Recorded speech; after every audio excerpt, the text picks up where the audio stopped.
আমরা নামাজে আছে অনেক সময় রাকাত ভুলে যাই। এটা কি আপনাদের সাথে হয়? আমার সাথে হয়। আচ্ছা আসেন আজকে জানি যে যদি আমরা নামাজে রাকাত ভুলে যাই তাহলে আমরা কি করব? প্রথমত যে অনেকে আছে না মনে করে যে নামাজ হচ্ছে না, নামাজ ছেড়ে দেয়। এটা কখনো করা যাবে না। যখন আপনি নামাজের ভিতরে রাকাত ভুলে যাবেন, তখন আপনার করণীয় হলো যে আপনি চিন্তা করবেন যে এটা কি আসলে কত রাকাত পড়তেছেন? আপনি কি ১ রাকাত পড়তেছেন নাকি ২ রাকাত পড়তেছেন? বা ৩-৪ রাকাতের ক্ষেত্রেও সেম।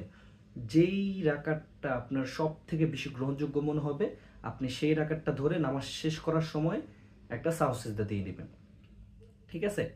এই হলো একটা। আরেকটা হলো যদি আপনার মনে হয় আপনার মানে বুঝতেই পারতেছেন না আপনি আসলে কত রাকাত পড়ছেন, ১ রাকাত নাকি ২ রাকাত। ২ টাই আপনার সেম মনে হচ্ছে যে হ্যাঁ, একবার মনে হচ্ছে ১ রাকাত, আরেকবার মনে হচ্ছে ২ রাকাত।